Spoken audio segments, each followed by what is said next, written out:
वन्दे श्रीपुरुषोत्तमं च परमं धामाक्षरं ज्ञानदं वन्दे प्रागदिभक्तमेव मनगं ब्रह्मस्वरूपं मुदा वन्दे यज्ञपुरुषदासचरणं श्रीयोगिराजं तथा वन्दे श्रीप्रमुखं महन्तगुणिनां मोक्षाय भक्त्या सदा। श्री स्वामिनारायण भगवान ने जय, श्री अक्षर पुरुषोत्तम महाराज ने जय, श्री गुणातीतानंद स्वामी महाराज ने जय, श्री भगत जी महाराज ने जय, श्री शास्त्री जी महाराज ने जय, श्री योगी जी महाराज ने जय, श्री प्रमुख स्वामी महाराज ने जय, श्री महंत स्वामी महाराज ने जय, सूरत अक्षरधाम महोत्सव ने जय। સૌને તમારી એકાદશી અને અમારી બારસના ધરમપુરથી સૌને જય સ્વામિનારાયણ. આપણે વચનામૃતની કથા શરૂ કરીએ એની પહેલા ગઈકાલે જે પ્રસંગ બન્યો એની આપણે વાત કરેલી થોડીક. મહંત મહારાજની ઈચ્છા હતી, એમણે એક પત્ર લખેલો પૂજ્ય ભદ્રેશ સ્વામીને 9 તારીખે કે આ રીતે વચનામૃત ઉપર એક ભાષ્ય લખાય. સંપ્રદાયમાં આખા ઇતિહાસમાં વચનામૃત ઉપર કોઈ ભાષ્ય લખ્યું નથી. બ્રહ્મ રસાયણ ભાષ્ય એટલે હરિવાક્ય સુધા સિંધુ જે સત્યાનંદ સ્વામી લખ્યું છે એના ઉપર સેતુમાલા ટીકા એ રઘુવીરજી મહારાજના નામે લખાયેલી છે. અને બીજા કૃષ્ણ વલ્લભાચાર્ય થયા જૂનાગઢમાં, એને પર કંઈક લખ્યું છે. પણ હવે આપણા અક્ષર પુરુષોત્તમના સિદ્ધાંત પ્રમાણે વચનામૃતનું ભાષ્ય લખાય એ મહંત સમાજની ઈચ્છા હતી. અને માટે પૂજ્ય ભદ્રેશ સ્વામીને સ્વામી પત્ર લખ્યો કે તમે લખો. અને આખું નિરૂપણ કર્યું કે આ એકાદશીના દિવસે થોડીક વચનામૃતની નગરયાત્રા નીકળે અને ત્યાં શાસ્ત્રીજી મહારાજના સ્મૃતિ મંદિરે જઈએ, ત્યાં શાસ્ત્રીનું પૂજન થાય, વચનામૃતનું પૂજન થાય, ભદ્રેશ સ્વામીનો હાર પહેરાવું અને ત્યાર પછી આ બધું લખવાનું શરૂ થાય. એ રીતે ગઈકાલે સવારે બધી નગરયાત્રા બધું નીકળ્યું, તો આપણે વિડીયો આવી ગયા હશે. અને પછી બપોરે વચનામૃત ઉપર ગોષ્ઠી થાય, એમાં મારે પણ હાજર રહેવું છે. અને ભદ્રેશ સ્વામી વચનામૃતને આધારે અક્ષર પુરુષોત્તમની વાતો કરે. તો ગઈકાલે લગભગ 12:30 પછી સંતોની ગોષ્ઠી હતી ને આખા સંપ્રદાયના જુદા જુદા દેશમાં રહેલા સંતોએ પણ આ ગોષ્ઠીમાં ભાગ લીધેલો. પણ વચનામૃત એવો એક અદ્ભુત ગ્રંથ છે. અત્યાર સુધી ગીતા ઉપર, ઉપનિષદ ઉપર અને બ્રહ્મસૂત્ર ઉપર ભાષ્યો બહુ બધા લખ્યા છે. પણ આપણા સંપ્રદાયમાં આપણો જીવન પ્રાણ તો વચનામૃત ગ્રંથ કહેવાય. કારણ કે એ આપણા ઈષ્ટદેવનો ગ્રંથ છે. અને આપણા ઈષ્ટદેવનો સિદ્ધાંત, એનું ઉપાસના, એનું રહસ્ય, એમની સાધના જે ભગવાન સ્વામિનારાયણ બતાવી શકે એ બીજા કોઈ ન બતાવી શકે. બીજા ગીતા, ઉપનિષદો, બ્રહ્મસૂત્ર બરાબર છે, એ આપણને ટેકો આપે ને આ લોકમાં એને જરૂર છે એટલે. બાકી આપણા માટે તો સ્વામિનારાયણ ભગવાન કહ્યું એ સર્વોત્તમ છે. એટલે વચનામૃતને આધારે એ બહુ અદ્ભુત ભાષ્ય લખાશે. આવતા 3 વર્ષની અંદર લખવાની સ્વામી આજ્ઞા કરી છે. આમ તો વચનામૃત રહસ્યની અંદર 5 ભાગની અંદર બધું સંકલન છે. એક એક શબ્દનું એમાં ભાષાંતર નથી. જે સંપ્રદાયના સિદ્ધાંતો, ઉપાસના, જીવ, ઈશ્વર, માયા, બ્રહ્મ, પરબ્રહ્મ, એ 5 તત્વોનું નિરૂપણ છે. ત્યાર પછી સાધના છે વચનામૃતને આધારે વચનામૃત રહસ્યમાં. પરંતુ એક એક શબ્દનું નિરૂપણ એ વચનામૃત રહસ્યમાં નથી. ભાષ્ય એને કહેવાય કે કે એક એક શબ્દ એક એક વાક્યનું વ્યવસ્થિત અર્થઘટન થાય. આ થોડું જે વચરામૃતની એપ્લિકેશન છે, એપ્લિકેશનની અંદર જ્યાં એવા સૈદ્ધાંતિક વાક્યોનું પણ આપણે બહુ અદ્ભુત નિરૂપણ કરેલું છે. કોઈ અઘરા શબ્દ હોય અથવા સાંપ્રદાયિક જેનું અર્થઘટન હોય, દાખલા તરીકે ધર્મ કોને આશ્રય, હું અઘરો શબ્દ નથી, પણ સાંપ્રદાયિકને આધારે એનું અર્થઘટન શું હોય એ આપણે કરેલું છે. દાખલા તરીકે રાધા કહે છે કૃષ્ણ ભગવાન ધ્યાન કરવું, એ કોઈ અઘરા શબ્દો નથી, પણ સાંપ્રદાયિક મહારાજના અભિપ્રાય પ્રમાણે એનું અર્થઘટન શું કરવું એ બધું જ વચરામૃતની એપ્લિકેશનમાં આપેલું છે. પણ એમ છતાં ભાષ્ય જ્યારે બહાર આવશે ત્યારે આખા સંપ્રદાયનું આપણે બધાને ખૂબ ઊંડા ઉતરવાનું મન થશે. અત્યારે તો આપણે એટલી પ્રતિજ્ઞા કરીએ કે રોજ એક વચરામૃત વાંચીએ, અને આપણા સંપર્કમાં જે કોઈ આવે, આપણા કુટુંબના બધા જ સભ્યો, નાનો બાળક હોય, બાળિકા હોય, દીકરો દીકરી, પતિ પત્ની, સાસુ વહુ, બધા જ વચરામૃત વાંચતા થાય એવું આપણે આગ્રહ રાખીએ. રોજ એક વચરામૃત તો, અને 5 સ્વામીની વાતો. આપણા સંપ્રદાયના પાયાના 2 મુખ્ય ગ્રંથો છે. તો બાપા એક વખત બોલેલા કે વચરામૃત અને સ્વામીની વાતો આપણું જીવન છે. જેમાં આપણે હવા વગર જીવી શકીએ નહીં, માછલી પાણી વગર જીવી શકીએ નહીં, એમ જીવન એટલે આપણો આધાર છે. એમાં આધ્યાત્મિક જીવન જીવવું હોય સંપ્રદાયની અંદર, તો પછી મહારાજ આ વચરામૃત અને સ્વામીની વાતોનું એક નિત્ય પઠન થવું જોઈએ. ભદ્રેશ સ્વામીનું ભાષ્ય આવે, છપાય, એ કદાચ સંસ્કૃતમાં લખાય કે ગુજરાતીમાં, જે મારે બહુ સ્પષ્ટ વાત થઈ નથી સ્વામી હશે, પણ તો સંસ્કૃતમાં સ્વામી હા સ્વામી આપણે થોડો માઇક થોડુંક નજીક કરશો, અવાજ ઓછો આવે છે. ઓ સોરી, હું પેલું સ્પીકર ચાલુ કરતા ભૂલી ગયેલો.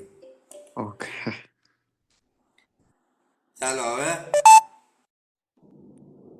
આવે છે. હા, મારો પેલો સ્પીકર ચાલુ કરવાનો રહી ગયો. હા, હવે આવ્યો. બસ, થેન્ક યુ. આવું તો યાદ કરે સારું જ ને, આમનો કલાક જતી રહે. એટલે મારે પેલું સ્પીકર ચાલુ કરવાનું રહી ગયું, મેં સામે મૂક્યું તો ખરું. પણ મૂળ વાત એ હતી કે આપણે વચરામૃત ભાષ્ય લખાય એની પહેલા, અથવા આપણી પાસે આવે એની પહેલા આપણા વચરામૃતનો અભ્યાસ થાય એ માટે થોડું નિત્ય આપણે વાંચન કરીએ અને થોડુંક મનન પણ કરીએ, ચિંતન પણ કરીએ, થોડું આપણી રીતે સમજીએ, અને ખાસ કરીને જે વચરામૃતની એપ્લિકેશન છે ને, એપ્લિકેશનનો ઉપયોગ કરીએ. ભલે રોજ આપણે નિયમ રેખ વાંચી નાખવાનું, પણ અનુક્રમમાં પછી એક જ ફકરો ભલે વાંચ્યા, પણ એક એક ફકરાનો એક એક શબ્દ, એક એક વાક્ય, અથવા દાદા ખાચર નામ લખેલું હોય, અથવા તો વિષ્ણુ પુરાણનું નામ લખેલું હોય, શંકરાચાર્ય નામ લખેલું હોય, મુક્તાંશનું નામ લખેલું હોય, એ દરેક શબ્દ ક્લિક કરીને આપણે એની માહિતી મેળવીએ, જાણીએ, આપણે સમજીએ. અરજી ઠક્કર લખવો, અરજી ઠક્કર કોણ હતા, શું હતા, એટલે એક એક આપણા સાંપ્રદાયિક પાત્રો, સનાતન ધર્મના પાત્રો, આપણા સનાતન ધર્મના શાસ્ત્રોનો પરિચય, બધું જ વચરામૃતમાં છે. લગભગ 7000 ફૂલ સ્કેપનું મટીરિયલ આ વચરામૃતની એપ્લિકેશનમાં છે. એટલે એનો જો આપણે અભ્યાસ કરીએ, હવે આપણે વચરામૃતનું આગળ નિરૂપણ કરીએ. સ્વામિનારાયણ રે વચરામૃત ઘડા મધ્યનું 13મું તેજનું. સ્વામિનારાયણ 1878 શ્રાવણ વદ્યમાં વર્ષના દિવસ સ્વામી શ્રી સહજાનંદજી મહારાજ શ્રી ગઢડા મધ્ય દાદા ખાચરના દરબારમાં શ્રી વાસુદેવ નારાયણ મંદિરની ઓસરીએ ચાકડા પર વિરાજમાન હતા. ને ધોળો ખેત પહેર્યો હતો તથા ધોળી ચાદર ઓઢી અને મસ્તક ઉપર શ્વેત ભાગ બાંધી તેને પોતાના મુખારવિંદની આગળ મુનિ તથા દેશ દેશના ભક્તોની સભા ભરાઈને બેઠી હતી. પછી શ્રીજી મહારાજે પોતાના 2 ભુજ ઊંચા ઉપાડીને સર્વેને છાના રાખ્યા, ને પછી પોતાના મુખારવિંદની આગળ સ્તુતિ કરીને બેઠા એવા જે સંત તે પ્રત્યે શ્રીજી મહારાજ એમ બોલતા વાજે, હે સંતો, જે મોટેરાઓને વાતમાં સમજતા હોય તે આગળ બેસો. ના એક વાત કરું છું તે સર્વ ચિત્ત થઈને સાંભળજો. અને આ જે મારે વાત કરવી છે તે કઈ દંભે કરીને નથી કરવી, તથા માને કરીને નથી કરવી, તથા પોતાની મોટપ વધારવા સારું નથી કરવી. એ તો એમ જાણીએ છીએ જે આ સર્વે સંત તથા હરિભક્ત છે, તેમાંથી એ વાત કોઈને સમજાય જાય તો તેના જીવનો અતિ રૂઢ થાય, તે સારું કરીએ છીએ.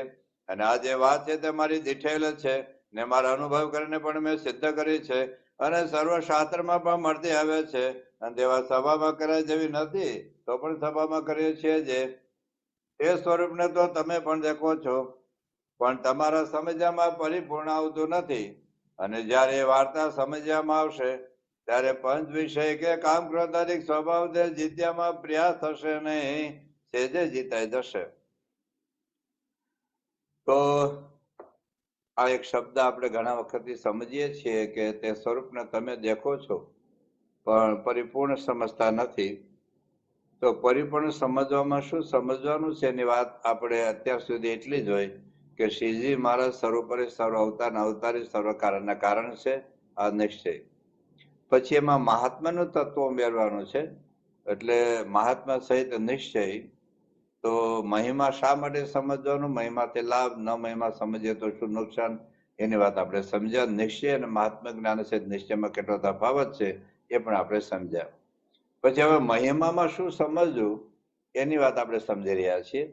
તેમાં સૌ પ્રથમ ભગવાનમાં અનંત કલ્યાણકારી ગુણો છે.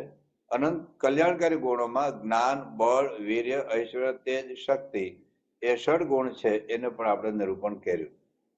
હવે આપણે બહુ જ અગત્યનો ટોપિક જે મહારાજ આપણે સમજાવવા માંગે છે, અને ગુણાતીતાનંદ સ્વામીથી માંડીને મહંત સ્વામી મહારાજના આ ગુણાતીત સત્પુરુષના જીવનમાં આપણને જે ડગલે ને પગલે ક્ષણે ક્ષણે જે વાતનો અનુભવ આપણને થાય છે એની વાત આપણે સમજવાના છીએ. જેવા આપણે અક્ષરમ અહમ પુરુષોત્તમ દાસોસ્મી એ મંત્ર તો આપણને મહંત સ્વામી મહારાજ આપેલો, પણ આપણે ગોખલામાં મૂકી રાખેલો. તો એનો ઉપયોગ ડે ટુ ડે લાઈફની અંદર આપણે કેવી રીતે કરી શકાય જીવનની સમસ્યાઓ અને પ્રશ્નોમાં, તો એવો જ એક સમજણ છે આ ભગવાનના કર્તાપણાની. તો સૌ પ્રથમ આપણે ભગવાનનું કર્તાપણું શું છે અને કર્તાપણાનું તાત્પર્ય શું છે, પછી કર્તાપણા સમજવાથી આપણને લાભ શું થાય, કર્તાપણું ન સમજે તો નુકસાન શું થાય, એ બધું સમજ્યા પછી ડે ટુ ડે લાઈફની અંદર આપણે પ્રેક્ટિકલ જીવનની અંદર ક્યાં કેવી રીતે આ સમજણનો ઉપયોગ કરવાનો છે કે જેથી કરીને આપણે ઘણી બધી સમસ્યાઓ, દુઃખો, દર્દોમાંથી આપણે રાહત મેળવી શકીએ. જીવનમાં ટેન્શન, સ્ટ્રેસ અને હતાશા, નિરાશામાંથી આપણે બહાર નીકળી શકીએ. જીવનમાં કોઈ પ્રકારનો ભય, ડર કે બીક આપણને રહે નહીં, અને ગમે તેવા દુઃખો, દર્દોમાં આપણે યોગી બાપા, પ્રમુખ સ્વામી, ભગતજી મહારાજ કે મહંત સ્વામી મહારાજની જેમ અખંડ આનંદમાં રહી શકીએ. એ માટે પ્રેક્ટિકલી આપણે બધા જોઈશું, અને પ્રેક્ટિકલી જે મુદ્દાઓ સાથે આપણે ગુણાતીત ગુરુઓના અથવા તો હિન્દુ સનાતન ધર્મના જે કાંઈ મહાન પુરુષો છે એમને આ કર્તાપણાની સમજણથી જીવનમાં કેવી રીતે સ્થિરતા અને શાંતિ રાખી છે, તો એ પણ આપણે બહુ આ ટોપિક બહુ અગત્યનો છે, પ્રેક્ટિકલ છે. દાખલા તરીકે ભગવાન સ્વામીને સર્વોપરી સમજ્યા, પણ સર્વોપરી સમજ્યા એ કઈ ડે ટુ ડે લાઈફમાં ઉપયોગમાં નથી.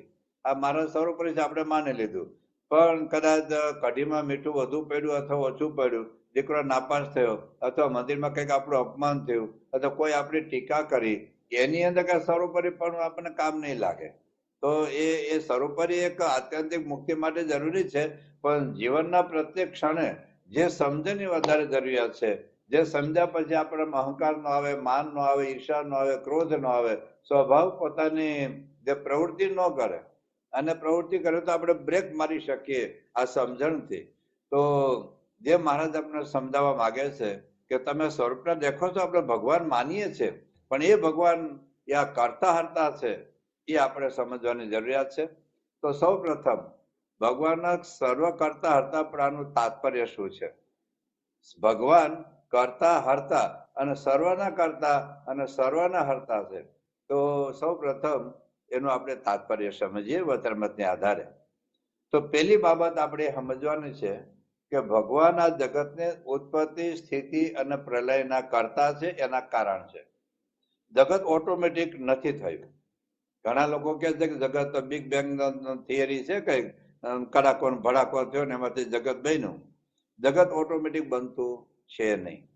ઓટોમેટિક કશું નથી બનતું. આ ચશ્મા ઓટોમેટિક નથી બનતા, આપણે પોતે ઓટોમેટિક નથી બન્યા, પંખો ઓટોમેટિક નથી બનતો, એક પેન્સિલ ઓટોમેટિક નથી બનતી. હા, કદાચ કોઈ ઓટોમેટિક મશીન કદાચ થઈ ગયો, ચાલો, તો ઓટોમેટિક મશીન બનાવનાર પણ કોક હોય છે.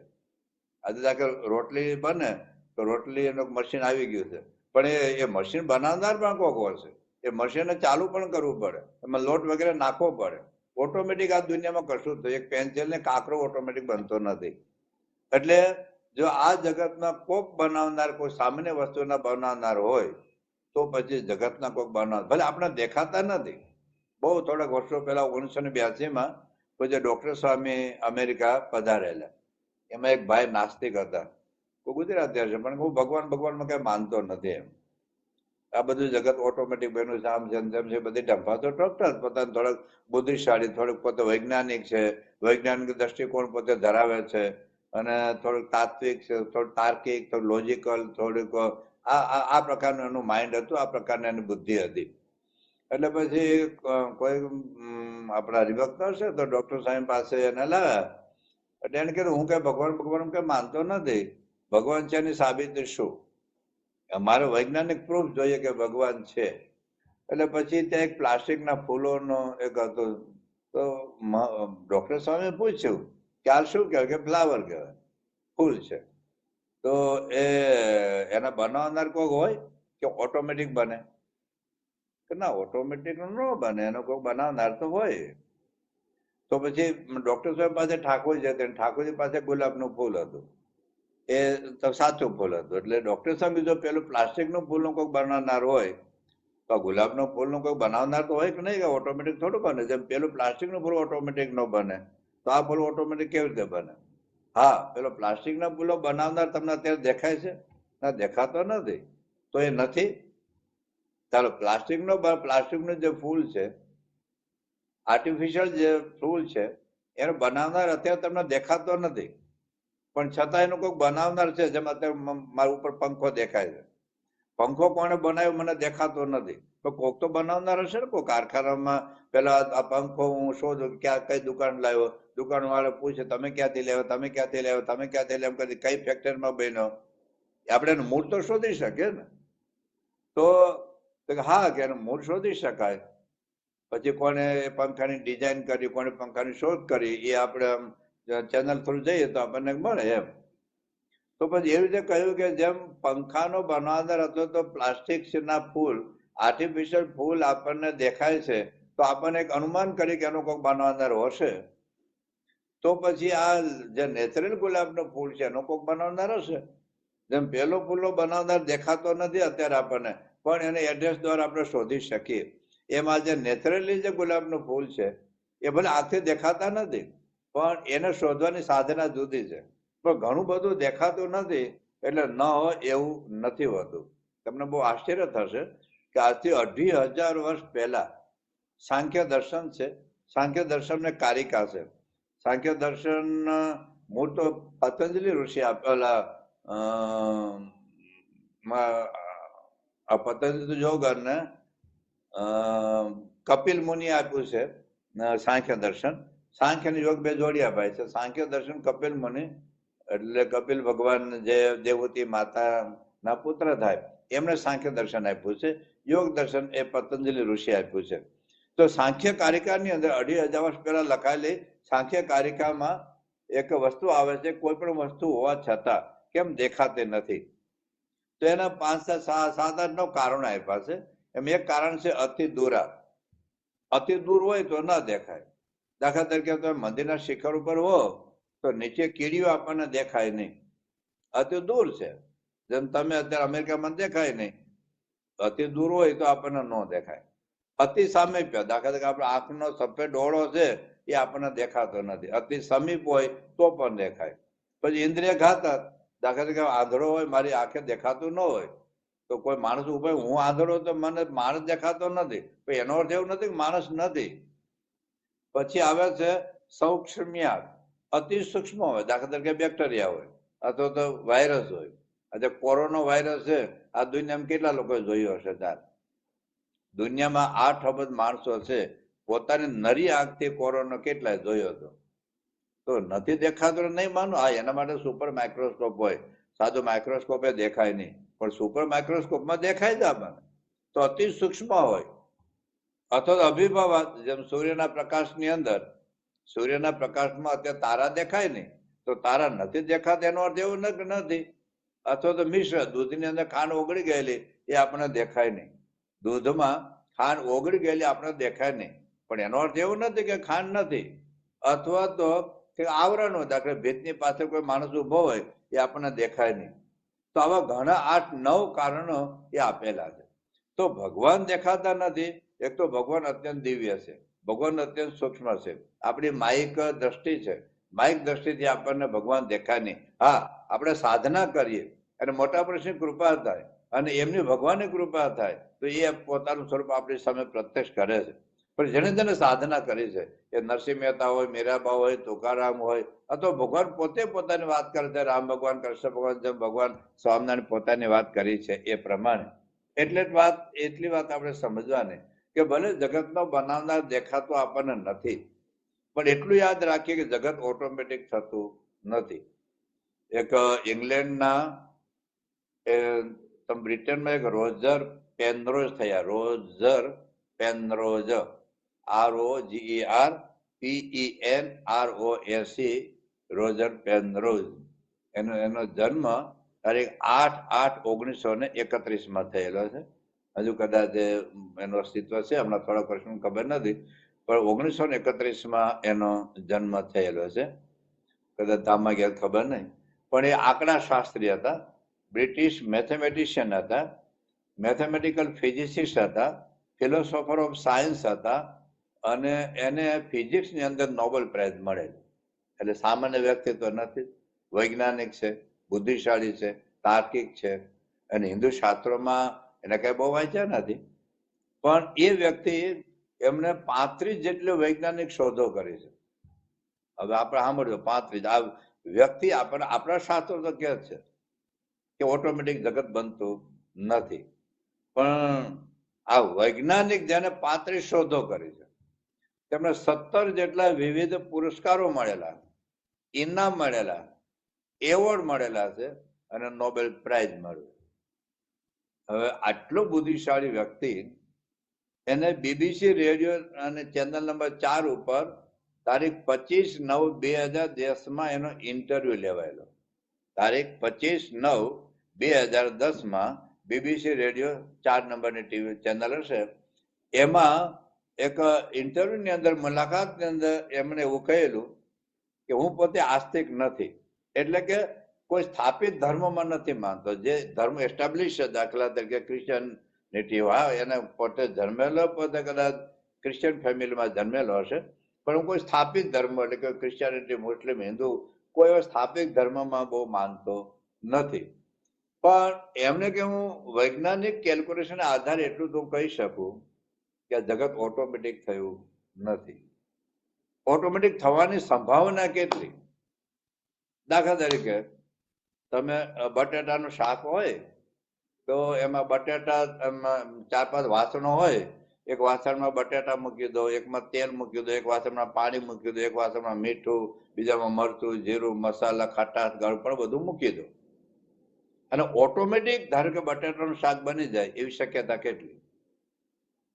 ધારો કે એવી રીતે સિમેન્ટ હોય, ઈંટો હોય, રેતી હોય, આ બધું મૂકી દો અને ઓટોમેટિક મકાન થઈ જાય એવી શક્યતા કેટલી?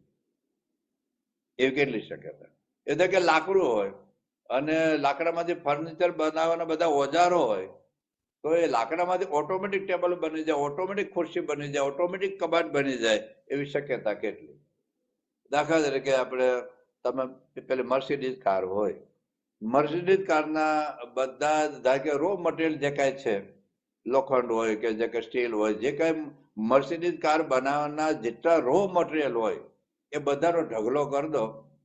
વ્હીલ નહીં હોય, વ્હીલનું રો મટીરિયલ, પછી ગ્લાસનું રો મટીરિયલ, પછી ટાયરનું રો મટીરિયલ, સોફાનું રો મટીરિયલ, સોફા ને વ્હીલ ને બધું બાજુ મૂકી દેવું નહીં, પણ દરેક વસ્તુનો રો મટીરિયલનો ઢગલો કરી દો, બાજુ મૂકી દો. ઓટોમેટિક વ્હીલ બની જાય, ઓટોમેટિક પછી સ્ટીયરિંગ બની જાય, ઓટોમેટિક હોર્ન બની જાય, ઓટોમેટિક ગ્લાસ બની જાય, ઓટોમેટિક અંદરનો સોફા બની જાય અને ઓટોમેટિક બધું ગોઠવાય જાય એવી શક્યતા કેટલી? તો આ બધું આધારે એ ભાઈ શું કહે છે કે આ જગત બનાવવાનું જેમાંથી રો મટીરિયલ માંથી જે જગત બન્યું છે, રો મટીરિયલ માંથી જે જગત બન્યું છે એ બધું રો મટીરિયલ ભેગું હોય, જેમાંથી પૃથ્વી, જળ, તેજ, વાયુ, આકાશ, સૂર્ય, ચંદ્ર, વાયુ આ બધા બન્યા છે. જે જળ વસ્તુની વાત છે, જે સજીવ વસ્તુ જુદી. જે જળ વસ્તુ છે, દાખલે સમુદ્ર છે, અથવા તો ગિરનાર, હિમાલય જેવા પર્વતો છે, સૂર્ય, ચંદ્ર વગેરે છે, પૃથ્વી છે, આ બધું એનું રો મટીરિયલ ભેગું હોય અને એમાંથી જગત ઓટોમેટિક બનવાની શક્યતા કેટલી? તો એ શું કે ખબર છે? એકડો કરવાનો, એકડો, અને ભાગ્યા એકડો કરીને 60 મીંડા કરવાના. એટલે શું થાય કે પોઈન્ટ કરવાનું, પછી 0.0000059 મીંડા કરવાના અને પછી એકડો કરવાનો. એટલી શક્યતા છે. વસ્તુમાંથી ઓટોમેટિક બનવાની શક્યતા કેટલા ટકા? કે પોઈન્ટ કરવાનો, પછી 0.00000, દાખલા કે પોઈન્ટ કરો એટલે 1/10 આવે, 0.01 કરો એટલે 1/100 આવે, 0.001 કરો એટલે 1/1000 આવે, 0.0001 કરો એટલે 1/10,000 આવે. તો 1/, એકડા ઉપર 60 મીંડા કરવાના, 1/, એકડા ઉપર 60 મીંડા. એટલે એના પેલી રીતે કન્વર્ટ કરીએ તો પોઈન્ટ કરી અને 0.00059 મીંડા કરો અને પછી એકડો કરો. એટલી શક્યતા છે. આ શક્ય બને, ઓટોમેટિક જગત બને. પછી એને વાત કરી કે જે હવે સજીવ રસીનો દેહ, જે ડીએનએ બને, જીવની તો વાત જ નથી. તમે આપણે તો સાચું કહે છે, તમે પેલા વનસ્પતિમાં જીવ છે, કાગડામાં, કૂતરામાં, માણસ, જીવ બનાવવાની તો કોઈ તાકાત જ નથી. પણ જે આપણું ડીએનએ છે, ડીએનએ જે એનું રો મટીરિયલ દાખલ જે પ્રોટીન વગેરે હોય, તો પ્રોટીન વગેરે માંથી આપણું ડીએનએ બનવા માટે એકડો કરવાનો, નીચે એકડો ભાગ્યા એકડો કરવાનો અને 40,000 મીંડા કરવાનો. 40,000 મીંડા. એનો અર્થ એવો થયો કે પોઈન્ટ કરીને 39,999 મીંડા કરવાના, પછી એકડો કરવાનો. એટલી શક્યતા છે પ્રોટીન માંથી એક ડીએનએ બનવા માટે, અને એક જ વ્યક્તિનું. જેવી રીતે આ પશુ પક્ષીઓ શક્ય જ નથી. આ તો આટલો મોટો વૈજ્ઞાનિક એવું કહે છે, હું કોઈ ભગવાનમાં એટલે કોઈ ધર્મમાં નથી માનતો, પણ એમ છતાં વૈજ્ઞાનિક રીતે કહી શકું છું કે આ જગત ઓટોમેટિક નથી ચાલતું, ઓટોમેટિક નથી થતું. એટલે જગતના કરતા ભગવાન છે. આપણે તો વેદોમાં છે, ઉપનિષદોમાં છે, ભગવદ્ ગીતામાં છે, હિન્દુ સનાતન બધા શાસ્ત્રમાં યતો વાયુમાની ભૂતાની જાયંતે, તો બ્રહ્મસૂત્રમાં પણ યતઃ, આખી જે સૃષ્ટિ ઉત્પન્ન થાય છે, યતઃ જન્માદ્યસે યતઃ, જન્મ આદિ એટલે ઉત્પત્તિ, સ્થિતિ, પ્રલય જેના તકે થાય છે એને ભગવાન કહેવાય. તો ટૂંકમાં આપણા શાસ્ત્રમાં તો ભગવાન કરતા લખ્યા છે. તો જગતની ઉત્પત્તિ, એની સ્થિતિ એટલે એનું પાલન અને પોષણ, આ બધું જ કરનાર ભગવાન છે. અને આ વાત સ્વામિનારાયણ ભગવાન વચરામૃતમાં વારંવાર કરે છે. આપણા સનાતન શાસ્ત્રમાં તો છે જ, આપણે જયારે વચરામૃતને આધારે સમજીએ છીએ ત્યારે. હવે સ્વામિનારાયણ ભગવાન શું કહે છે? પ્રથમના 37માં વચરામૃતમાં સ્વામિનારાયણ ભગવાન એવું કહ્યું કે ભગવાન વિના બીજો કોઈ જગતનો કરતા છે જ નહીં. બધા એક જ વાક્યમાં આખું આવી જાય, ભગવાન વિના. આ બધે ભગવાન નામ તમે જે આપો એ આપો. ભગવાન વિના આ લૌકિક નામ કદાચ જુદા જુદા હોય, અંતિમ તત્વ એ છે હિન્દુ ફિલોસોફી પ્રમાણે એકમ સદ વિપ્રા બહુધા વદંતી. અંતિમ તત્વ એક છે. કોઈ જુદા જુદા નામે જુદા જુદા રાપે જુદા જુદી શક્તિ રૂપે પૃથ્વી પર ભલે આવતા હોય, પણ જે અંતિમ તત્વ છે એ જગતના કરતા હતા છે. અને એ અંતિમ કરતા આપણા માટે સ્વામિનારાયણ ભગવાન છે. બીજા જેને જે માનતા ભલે માને, પણ અત્યારે પેલા એ સમજીએ છીએ કે ભગવાન વિના બીજો કોઈ જગતનો કરતા છે જ નહીં. પછી વાત મહારાજે પ્રથમના 51 વચરામૃતમાં વાત કરી છે કે અક્ષર થકી એ ભગવાન કોણ બાદ? જે જગતના કરતા છે ભગવાન, ભગવાન કોણ? તો એ અક્ષર થકી પર, અક્ષરાતીત, અક્ષરથી અતીત એવા જે પુરુષોત્તમ ભગવાન છે. એટલે કે અક્ષરધામનો અધિપતિ પરબ્રહ્મ પુરુષોત્તમ નારાયણ છે. તે સર્વેની ઉત્પત્તિ, સ્થિતિ અને પ્રલય તેના કરતા છે અને સર્વના કારણ. એટલે ઉત્પત્તિ પણ એક લીલા છે, અને સ્થિતિ પણ એક લીલા છે, અને પ્રલય પણ એક લીલા. કારણ કે એ પ્રલય કરો તો નવું સર્જન થાય. એની વાત આગળ આપણે કરીશું. પણ એ જગતના કરતા હતા એ છે. પછી મહારાજે પ્રથમના 59માં વચરામૃતમાં વાત કરી છે કે આ પુરુષ એ જગતના કરતા નથી, કાળ એ જગતના કરતા નથી, કર્મ એ જગતના કરતા નથી, માયા એ જગતના કરતા નથી, 3 ગુણ એ પણ જગતના કરતા નથી, 24 તત્વ એ પણ જગતના કરતા નથી, અને બ્રહ્માદિક દેવ પણ. હા, આ જગતના સૃષ્ટિના કરતા આપણે બ્રહ્મા દેખાય છે, પણ બ્રહ્મામાં શક્તિ આપનાર, એને પ્રેરણા આપનાર, એને અનુમતિ આપનાર તો પરબ્રહ્મ પુરુષોત્તમ નારાયણ છે. એટલે જે ખરો ભક્ત છે, મહારાજ એમાં એ કહે છે કે ભગવાનમાં હેત કોને થાય, તો એમાં મહારાજ એવું કહે છે કે જે ભક્ત પુરુષને જગતના કરતા ન જાણે, કાળને ન જાણે, કર્મને ન જાણે, માયા ન જાણે, ત્રણ ગુણને ન જાણે, તત્વ બીજા કોઈ દેવી દેવતાને જગતના કરતા ન માને, એક ભગવાન પુરુષોત્તમને જ સર્વ કરતા જાણે, એટલે કે જગતના કરતા હતા ભગવાન છે. પછી મહારાજે લોહીના પહેલા વચરામૃતની અંદર પણ ભલે એમાં મારે તો મનુષ્ય જેવાની વાત કરી છે, આ લોકમાં આવે તે મનુષ્ય જેવા દેખાય, પણ મનુષ્ય જેવા હોવા છતાં એ આ બ્રહ્માના કરતા હતા એ જ ભગવાન છે. મારે પોતાની વાત કરવા માંગે છે, અક્ષરધામ જે છે એ જ આ તેજની મૂર્તિ છે, તો અક્ષરધામના અધિપતિ અક્ષરાતીત પુરુષોત્તમ નારાયણ એ જે જગતના કરતા હતા, એ જ તેજ વિશે મૂર્તિ એ આ મહારાજ છે. એટલે મહારાજ તે એમાં એ કહે છે લોહીના બીજા વચરામૃતમાં કે ભગવાન ભલે મનુષ્ય જેવા જણાતા હોય, એ આ લોકમાં આવ્યા એટલે મનુષ્યનો આકાર એને ગ્રહણ કર્યો, બાળ અવસ્થા, યુવાન અવસ્થા, વૃદ્ધાવસ્થા દેખાય, પણ એમનું જે સામર્થ્ય, એમનું જે શક્તિ એ કઈ જતું રહેતું નથી. તો એ મનુષ્ય જેવા જણાય છે, છતાં પણ એ આ જગતના કરતા હતા છે. એ વાત મહારાજે લોહીના બીજા વચરામૃતની અંદર અને લોહીના પહેલા વચરામૃતમાં વાત કરી છે. પછી 95 પહેલું વચરામૃત છે, મધ્યનું 10મું વચરામૃત છે, મધ્યનું 53મું વચરામૃત છે, વર્તાનું બીજું વચરામૃત છે, વર્તાનું 18મું વચરામૃત છે, અને અંત્યાના 35મા વચરામૃતમાં મૂળ વાત આ બધા વચરામૃત એક જ વાક્ય છે કે આ ભગવાન છે એ આ જગતના કરતા હર્તા છે. જગતના કરતા હતા એટલે જગતની ઉત્પત્તિ, એની સ્થિતિ, એનો પ્રલય કરનાર પરબ્રહ્મ પુરુષોત્તમ નારાયણ આ બ્રહ્માંડની અંદર બ્રહ્મા ઉત્પન્ન કરે છે, વિષ્ણુ ભગવાન પાલન કરે છે, શંકર ભગવાન સંહાર કરે છે, પણ એવા તો અનંત કોટી બ્રહ્માંડો છે. અનંત કોટી બ્રહ્માંડમાં અનંત બ્રહ્મા, અનંત વિષ્ણુ, અનંત શિવ છે, પણ એ પરબ્રહ્મ પુરુષોત્તમ નારાયણની પ્રેરક શક્તિથી, એમની ઈચ્છા શક્તિથી, એને અનુમતિ શક્તિથી આ બ્રહ્મા વિષ્ણુ મહેશ જગત ઉત્પત્તિ સિદ્ધિ પ્રલય કરે છે. પણ અલ્ટિમેટલી કરતા હતા એ ભગવાન છે. એની પણ આપણે થોડી વાત આગળ આપણે સમજીશું. તો ટૂંકમાં વાત એટલી સમજીએ કે અનંત કોટી બ્રહ્માંડની ઉત્પત્તિ સ્થિતિ પ્રલય ના કરતા હતા ભગવાન છે. આ એક વાત સમજવાની છે. બીજી એક વાત એ સમજવાની છે, આ ભગવાનનું કરતાપણું એટલે શું એ આપણે સમજી રહ્યા છીએ. પહેલા બેઝિક વસ્તુ સમજી લઈએ, પછી આપણે જીવનમાં એનો ઉપયોગ કેવી રીતે કરવાનો એ આપણે સમજીશું. તો બીજો મુદ્દો એ છે કે ચાલો જગત બની ગયું, જગત બની ગયું, પૃથ્વી, જળ, તેજ, વાયુ, આકાશ, સૂર્ય, ચંદ્ર, તારા બધું બની ગયું, આપણે પણ બની ગયા, પશુ પક્ષી બની ગયા, બધું બની ગયું. હવે શું બન્યા પછી શું? તો જગતમાં જે કઈ ક્રિયા ભૂતકાળમાં થઈ છે, અત્યારે થઈ રહી છે અને ભવિષ્યમાં થશે, એના કરતા હતા ભગવાન. જેતા કે હું બોલું છું, તમને દેખાય કે હું બોલું છું, પણ બોલવાની શક્તિ આપનાર ભગવાન છે. આપણને લાગે પંખો ફરે છે, પણ પંખાની અંદર કરંટ છે એટલે પંખો ફરે છે. આ ટ્યુબલાઇટ આપણે પ્રકાશ આપતા દેખાય છે, પણ ટ્યુબલાઇટનો કરંટ છે એટલે આપણને પ્રકાશ આપતા દેખાય છે. જે આપણે દેખાતું નથી એકચ્યુઅલી એ જ કરતા, જે વળી જગત છે તેને કોઈ ન જાણે છે.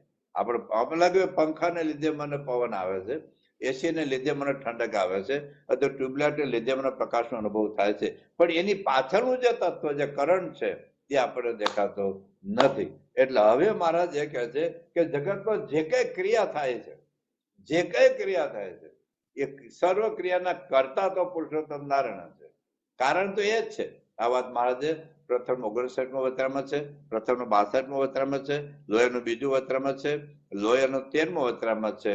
એટલે આ જે કઈ ક્રિયા થાય છે એના કરતા ભગવાન છે.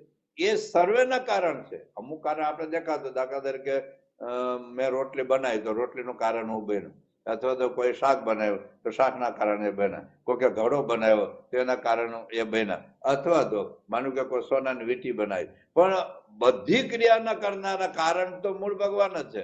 મને રોટલી બનાવવાની શક્તિ, કોઈને ઘડો બનાવવાની શક્તિ, કોઈને વળી શાક બનાવવાની શક્તિ, કોઈને ટેબલ બનાવવાની શક્તિ, અથવા તો કોઈને સોનામાંથી વીંટી બનાવવાની શક્તિ, કોઈને મોબાઈલ બનાવવાની શક્તિ, કોઈને કોમ્પ્યુટર બનાવવાની શક્તિ તો ભગવાનની છે. અહીંયા આપણને જુદા જુદા કારણ કરતા આપણે આંખ સામે દેખાય છે. જેમ દાખલા કે પંખો આપણને પવન આપે છે, ટ્યુબલાઇટ આપણને પ્રકાશ આપે છે, અથવા એસી આપણને ઠંડક આપે છે, હીટર આપણને ગરમી આપે છે. તો જુદા જુદા સાધનો આપણે દેખાય છે, પણ એ બધાની અંદર મૂળ કારણ તો કરંટ છે. એમ આ જગતમાં જે કોઈ દ્વારા જે કઈ ક્રિયા થાય છે, જાગે કૂતરું મને કરડે તો આપણે દેખાય છે કૂતરું કરડ્યું, અથવા ભેંસે મને શીંગડું માર્યું, તો શીંગડું મારનાર આપણને વિડીયો પાડો તમે, અથવા તમે સીસીટીવી કેમેરા જુઓ તો ભેંસે મને શીંગડું માર્યું એવું દેખાય, કૂતરું મને કરડ્યું મને એવું લાગે, કોકે મને થપ્પડ મારી એવું લાગે, કોકે મારો ધબ્બો ખેંચી લીધો, મારા ચશ્મા ખેંચી લીધા, સીસીટીવીમાં આવું દેખાશે. પરંતુ એ બધાના કરતા જેને મને થપ્પડ મારી, જે કૂતરું મને કરડ્યું, જે ભેંસે મને શીંગડું માર્યું, એની અંદર તાકાત, એની અંદર શક્તિ તો ભગવાનની. એટલે જે કાંઈ પશુ પક્ષી સજીવ સૃષ્ટિ દ્વારા જે કાંઈ ક્રિયા થાય એના કરતા એ ભગવાન છે. સર્વ કારણના પણ કારણ. આ ઇન્દ્રદેવ વરસાદ વરસાવે, પવનદેવ વાયુ આપે, અથવા તો સૂર્યનારાયણ પ્રકાશ આપે, અગ્નિદેવ આપણને અગ્નિ આપે, પણ એ બધાના પ્રેરક તાકાત, પ્રેરક શક્તિ એ ભગવાનની છે. એટલે સર્વ કારણ પણ કારણે ભગવાન છે. આ વાત મહારાજે પ્રથમ 51 લોયા, 2 લોયા, 7 લોયા, 13 લોયા, 14, અંત્ય 32, મધ્ય 31, અંત્ય 31, અંત્ય 38માં અવતરણની અંદર મહારાજે વાત કરી છે. એનો અર્થ એ થયો કે ભગવાનનું જ ધાર્યું થાય છે, ભગવાનનું જ કર્યું સર્વ થાય છે. આ વાત મહારાજે પ્રથમનો 74માં અવતરણમાં, કાર્યના 10મા અવતરણમાં અને જેતલપુરના 5માં. આ બેઝિક આપણે સમજવાનું, બેઝિક. પછી એના જીવનમાં ક્યાં ઉપયોગ કરવાનો છે. જે કાંઈ જેના દ્વારા જે કોઈ ક્રિયા, આતંકવાદી ક્રિયા કરતા હોય તો આતંકવાદને ધારો કે બોમ્બ ફોડવાની તાકાત તો ભગવાનને, ઈચ્છા એને જ. એ આપણે જોઈશું, ઈચ્છા સ્વાતંત્ર્ય એ જુદી વસ્તુ છે. મેં તમને થપ્પડ મારી, આ હાથે હું થપ્પડ પણ મારી શકું, તમારી સેવા પણ કરી શકું, પણ એની શક્તિ આપનાર ભગવાન છે. બસ. એટલે દુનિયામાં જે કઈ થાય છે, જે કઈ થયું છે, અથવા જે કઈ થઈ રહ્યું છે, અને ભવિષ્યમાં જે કઈ થશે, હા, એમ લાગે કે ગામના સરપંચ આવ્યા પછી આ બ્લોક નખાણા, આમાં મુખ્યમંત્રી બન્યા પછી હોસ્પિટલ થઈ, પાકા રસ્તા થયા, અથવા આ વડાપ્રધાન આવ્યા પછી ભારતમાં આવું થયું, અમેરિકામાં આવું થયું, લંડનમાં આવું થયું. દેખાય આપણને વ્યક્તિ, પણ વ્યક્તિની પાછળ જે તાકાત છે, જે શક્તિ છે, જે પ્રેરણા છે, એ ભગવાન છે. અંતિમ સુધી આપણે પહોંચવાનું છે. તો આની વાત મહારાજ હવે વચરામૃતમાં કહે છે. શ્રીજીમાં શું કહે છે કે ભગવાન વિના સૂકું પાંદડું પણ ફરવાને સમર્થ નથી. હવે આ જળ વસ્તુમાં પણ આપણને લાગે કે પવને પાંદડું અડાડ્યું, પવને પાંદડું, પવન વધાર્યું ને પાંદડું દૂર ગયું, પણ એ પવનને તાકાત આપતા તો ભગવાન છે. એક વખત સ્વામિનારાયણ ભગવાન પેલો વિસનગરનો સુબો હતો, અને બધા હરિભક્તોને, સ્વામિનારાયણ હરિભક્તો બહુ હેરાન કરતો હતો અને બહુ ત્રાસ આપતો હતો. એટલે પછી એમના હરિભક્તો જયારે મહારાજના દર્શન કરવા માટે ઘરે આવેલા ત્યારે મહારાજે વાત કરી, મહારાજ આ સુબો અમને બહુ ત્રાસ આપે છે, અમે સ્વામિનારાયણ સત્સંગ થયા છીએ એટલે કે અમારે દયા કરો. તો મહારાજ કે સારું.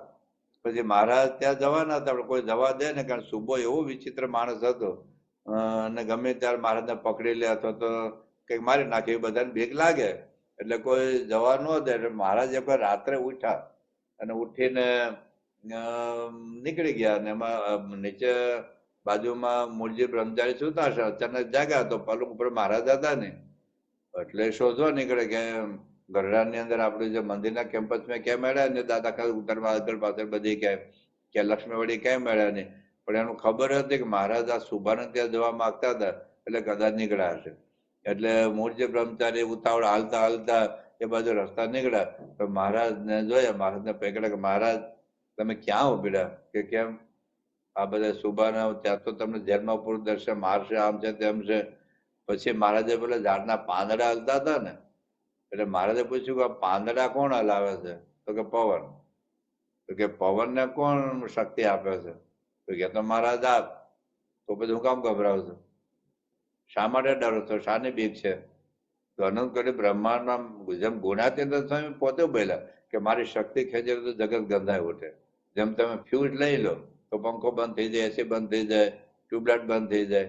ફ્યુઝ ખાલી લઈ લો આમ તો ભગવાન શક્તિ ખેંચી લે તો બધું ડબ થઈ જાય, કશું થાય એમ નથી.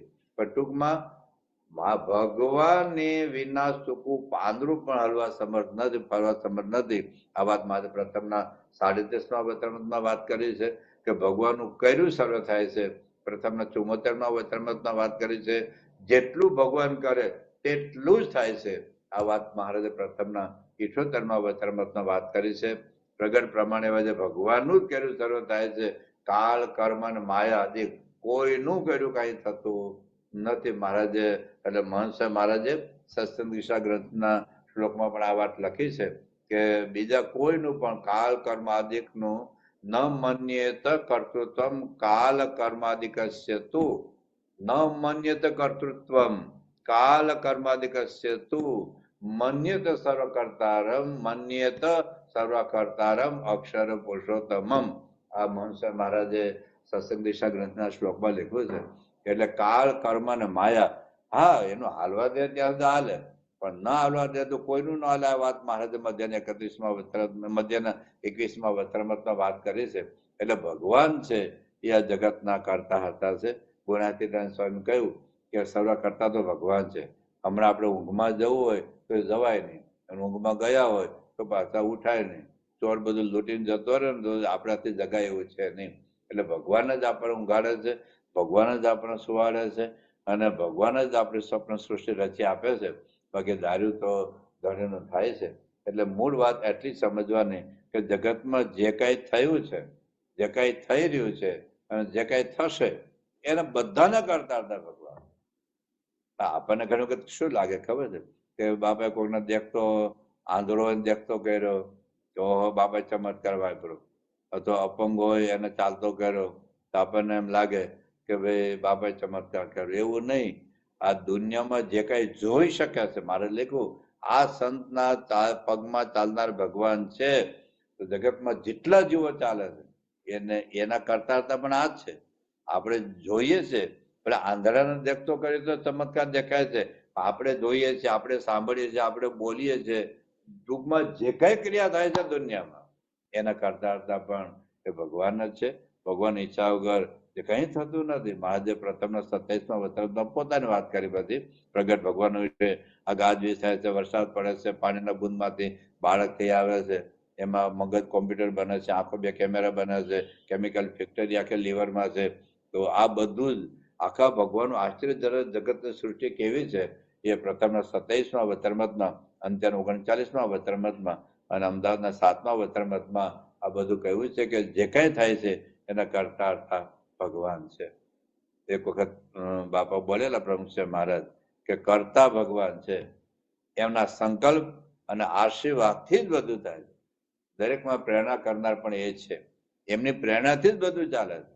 એમાં આપણી બુદ્ધિ શક્તિ કઈ કામ લાગતી નથી. આપણે એવું લાગે કે આ વૈજ્ઞાનિકે ટ્યુબલાઇટની બલ્બની શોધ કરી, એડિસને બલ્બની શોધ કરી એવું આપણને લાગે. કોઈ મોબાઈલની શોધ કરી, અથવા કોઈ વોટ્સઅપ બનાવ્યું, કોઈ ફેસબુક બનાવ્યું, જુદી જુદી એપ્લિકેશન કોઈ બનાવી, અથવા કોઈ કમ્પ્યુટર બનાવ્યું, કોઈ પ્લેનની શોધ કરી, કોઈ રેલવે એન્જિનની શોધ કરી. એ આપણને આ બધું લાગે છે, પણ એમાં બુદ્ધિ આપનાર કોણ છે? એ ભગવાન છે. અંતિમ સુધી પહોંચવાનું છે. પંખા સુધી નહીં, કરંટ સુધી પહોંચીએ. ટ્યુબલાઇટ સુધી નહીં, કરંટ સુધી પહોંચીએ. એસી સુધી નહીં, પણ કરંટ સુધી. નહીં તો આપણે ઓહો એસી મને ઠંડક આપે. પણ એસીમાં ઠંડક આપનાર કારણ કરંટ છે. આ હકીકતમાં બાપા જયારે તારીખ 16/7/98 બાપાને જયારે બાયપાસ સર્જરી થઈ અને પછી સ્વામી ત્યાં આરામ કરી રહ્યા હતા, એમાં સંતો સાથે ગોષ્ઠીમાં બહુ અદભુત વાતો નીકળી. પણ એમાં સ્વામી શું કર્યું? સ્વામી કે જગતમાં ભગવાન બધામાં રહ્યા છે. આ ખુરશીમાં ભગવાન રહ્યા. આપણે ખુરશી ઉપર બેસીએ તો આપણે એમ લાગે ખુરશી આપણો આધાર છે. એટલે ખુરશી આપણો આધાર નથી, ખુરશીમાં ભગવાન છે. આ પૃથ્વી આપણો આધાર લાગે પણ પૃથ્વીમાં ભગવાન છે. આપણે જે વૃક્ષો હારા લાગે છે, વૃક્ષોમાં ભગવાન છે. નદી પર્વતો હારા લાગે છે કારણ કે એમાં ભગવાન છે. આપણામાં ભગવાન છે એટલે બધું સારું લાગે છે. દરેકમાં ભગવાન છે એટલે બધું સારું લાગે છે. પછી સ્વામી અચાનક બોલ્યા કે સ્વામી કે આપણા પેલા ડોક્ટરનું શું નામ? પછી કે હા સુબ્રમણ્યમ સાહેબ. કે આપણે જાણીએ કે સુબ્રમણ્યમ સાહેબે આપણું ઓપરેશન કર્યું છે. બરાબર છે, લૌકિક રીતે ખોટું પણ નથી, પણ તત્વની દ્રષ્ટિએ જોઈએ તો ભગવાને એનામાં રહીને ઓપરેશન કર્યું. આ બાપાના એક્ઝેક્ટ શબ્દો છે. સ્વામી કે સુબ્રમણ્ય સાહેબે ઓપરેશન કર્યું છે, બરાબર છે, લૌકિક રીતે ખોટું પણ નથી. કેવું પડે કે આ સાહેબે મારું ઓપરેશન કર્યું, પણ તત્વની દ્રષ્ટિએ જોઈએ તો ભગવાને એનામાં રહીને ઓપરેશન કર્યું. ભગવાન એનામાં બેઠા છે અને એને બુદ્ધિ આપી છે એટલે ભણ્યા છે, એટલે ટેકનિક રાખીને આ કર્યું છે, એટલે એને નથી કર્યું, ભગવાને કર્યું. તો બાપા ક્યાં સુધી પહોંચ્યા? આપણે પંખા સુધી પહોંચીએ, બાપા કરંટ સુધી પહોંચે. આપણે ટ્યુબલાઇટ સુધી પહોંચીએ, બાપા કરંટ સુધી પહોંચે. આપણે એસી સુધી પહોંચીએ અને બાપા કરંટ સુધી પહોંચે. એમ આપણને ડોક્ટરે આપણનું ઓપરેશન કર્યું, મને હાજો કર્યો, બાપા ભગવાન સુધી પહોંચે. એવું દરેક ક્રિયામાં આવશે. કોઈક મને થપ્પડ મારે, આપણને લાગે ફલાણભાઈ મને થપ્પડ મારી, પણ બાપા એ ભગવાન સુધી પહોંચે. કોઈક મારું સન્માન કર્યું, આપણે લાગે આને મારું સન્માન કર્યું, બાપા એ વ્યક્તિ સામે નહીં, એ ભગવાન સુધી પહોંચે છે.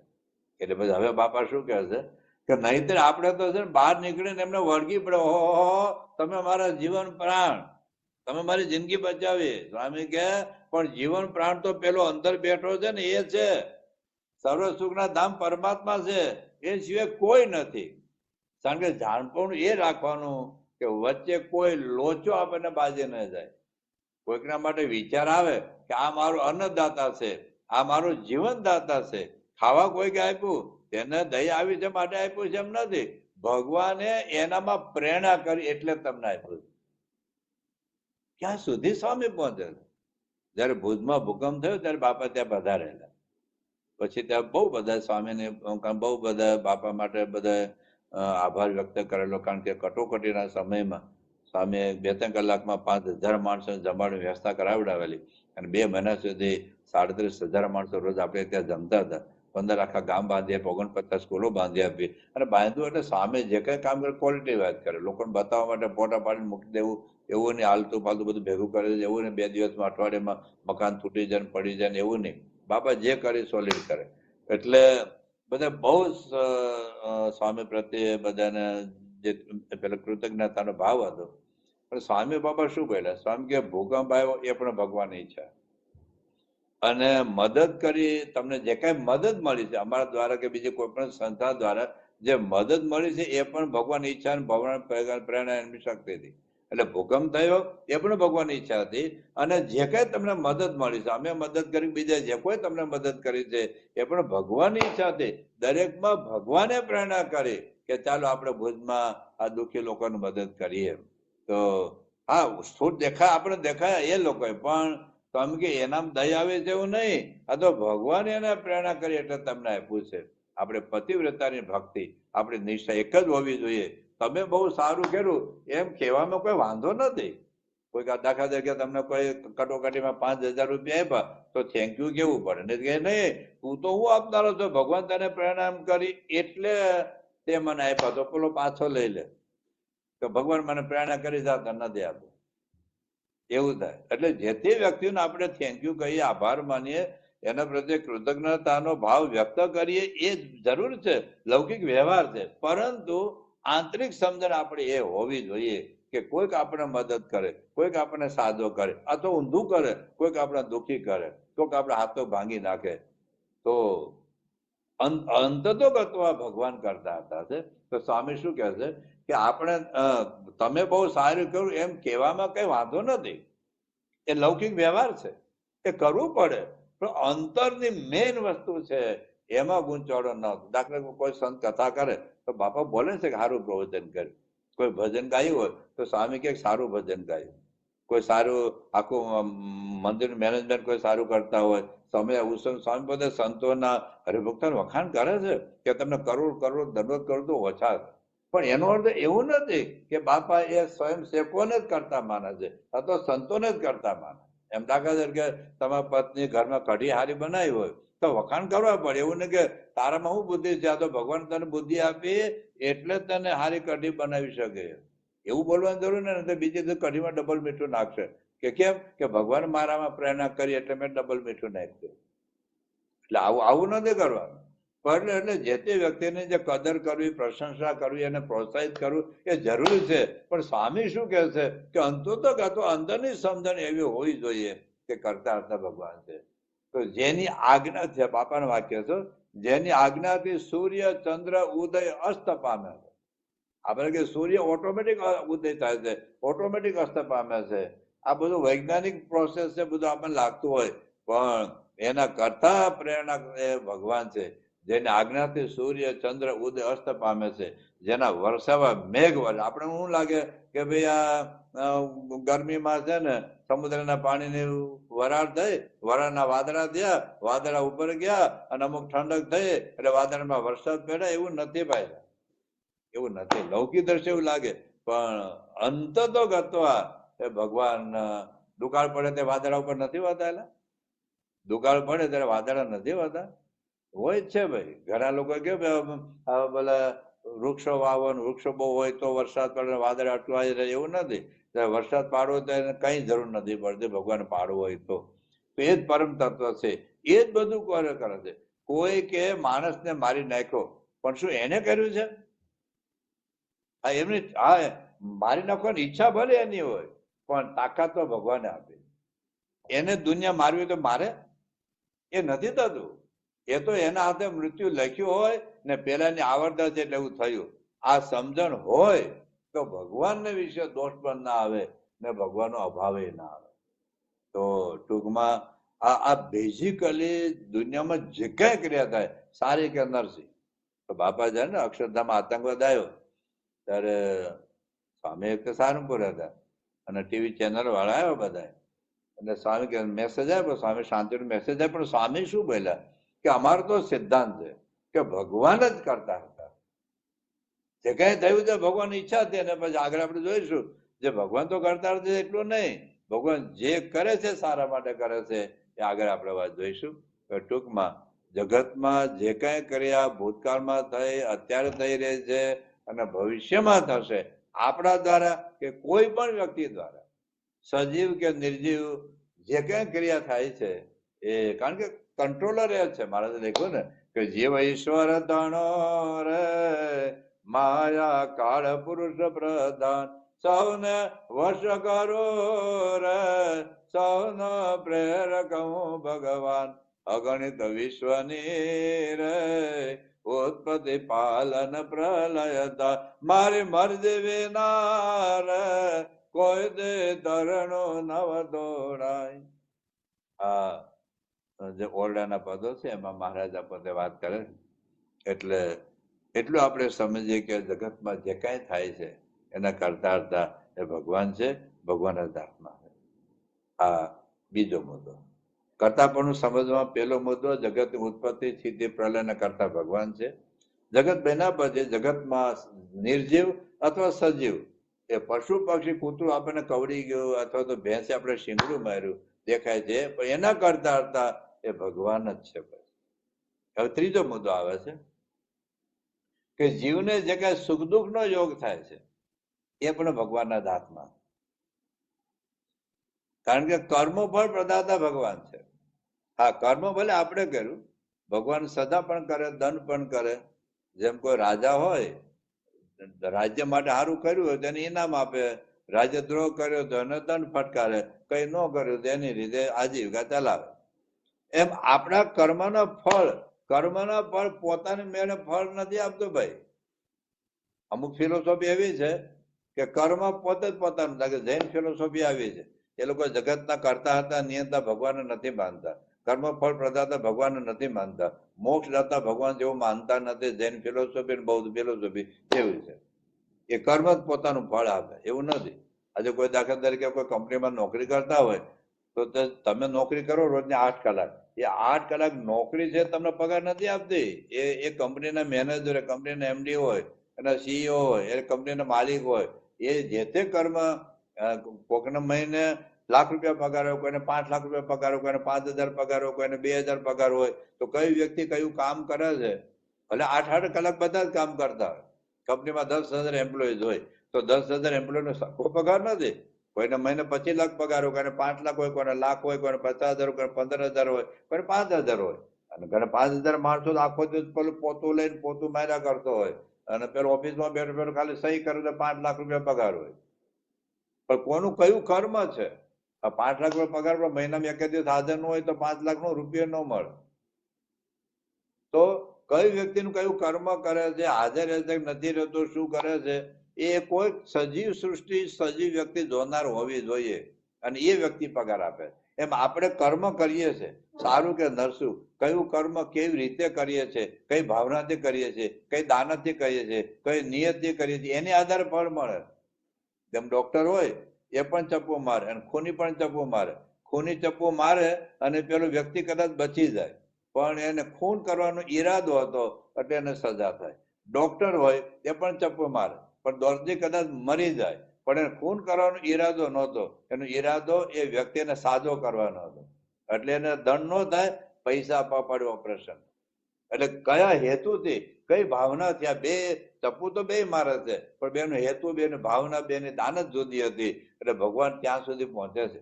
એટલે જે કઈ આપણને સુખ કે દુઃખ જે આવે છે, ભલે કર્મ આપણું છે, પણ આપનાર ભગવાન છે. આપનાર ભગવાન છે. સુખ એ આપણી મેળે નથી લાવી શકતા, દુઃખે આપણે મેળે નહીં. દુઃખ આપણે મળે છે આપણા કર્મના ફળ રૂપે, પણ દુઃખ આપનાર ભગવાન છે. સુખ આપણા કર્મના ફળ રૂપે મળે છે, પણ એ આપનાર ભગવાન છે.